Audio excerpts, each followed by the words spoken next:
Hello everyone, Daniel Kerr here. As many of you know, I got an MC-101 and there are some downsides and there are some upsides. I'm going to talk about it for a couple of minutes, not very long, and then I'm going to play about a half an hour of some bass music using the MC-101 for the purpose that I got it for, which is to add synth support for my main sequencer, in this case the Akai Force. And this is some of the most powerful music. It really, they combine really well. So you can check that out, but first let's talk about the MC-101.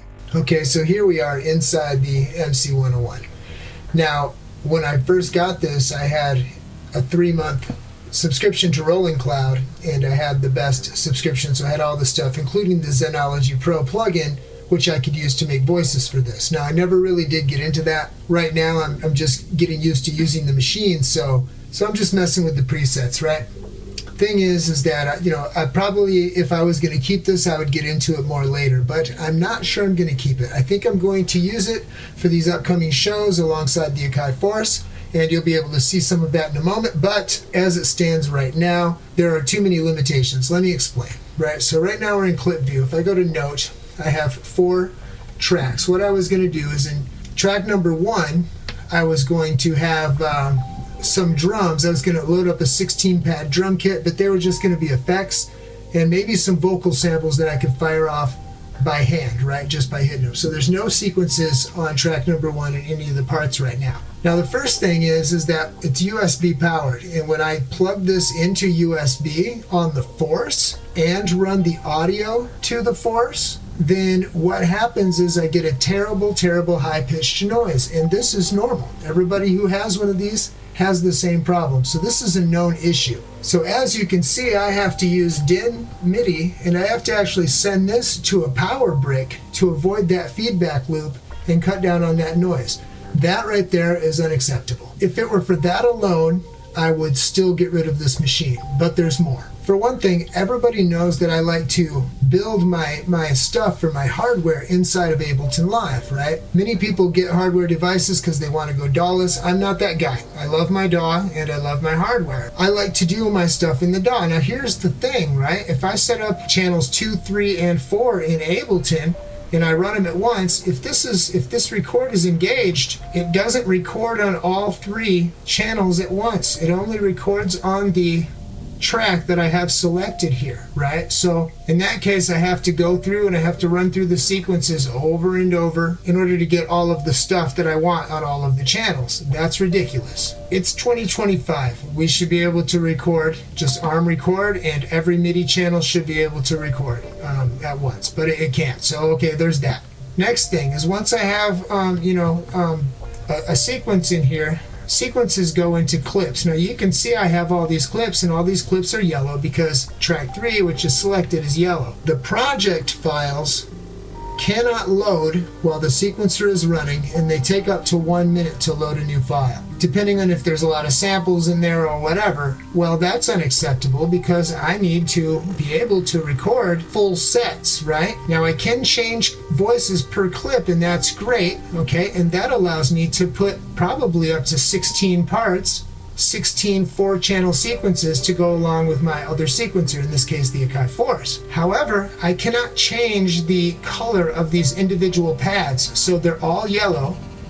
You can see I have empty pads here so that I can, try to figure out which is which. But when practicing, I've already hit the wrong clip, which gives me channels that are tracks, sequences that are not in tune with what I'm actually playing on the main sequencer. So because of this, I can't color code these, and what that means is basically there's too much margin for error, okay? Too much room for error. Each one of the channels, same thing. Now, if I go to scene mode, it gives me scenes, it gives me 8 banks of 8 scenes.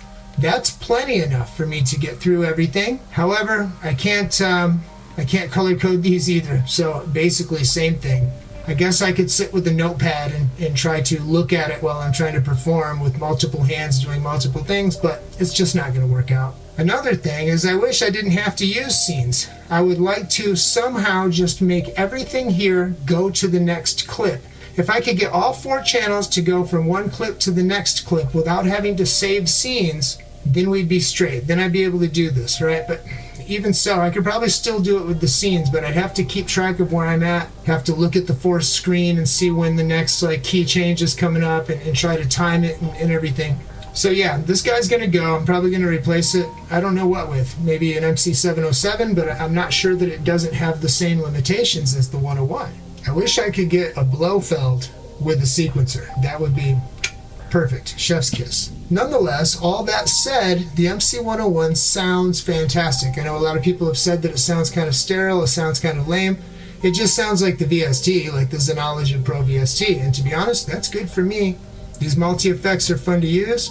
Scatter is crazy. If you hit shift in one of these, you can edit the scatter, and you can set it however you want. And basically the ones they have in there are very usable. So I just went and I just edited these to my liking, right? And then of course you can hold down scatter and it runs through the sequence. You know, you can't hear it, you'll hear it on the thing, but that can all be edited as well. It sounds really, really good, and I'm sad to see it go. I wish there was another box that was comparable. Should have got a Syntact. I'm probably going to sell this guy and buy a Machine Plus. Nonetheless, let's hear some music so you can hear what it sounds like with my Force. I've said this before and I'll probably say it a few more times. I hope that 2025 is the best year you've ever had. I hope it provides a platform for all the best changes in your life, in your family, in your situation, your finances, your spirituality. I love you all. Be blessed.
Hello everyone, if you enjoyed what you just heard, you can go to ghostwrittenclips.com, link in the description, and you can get a couple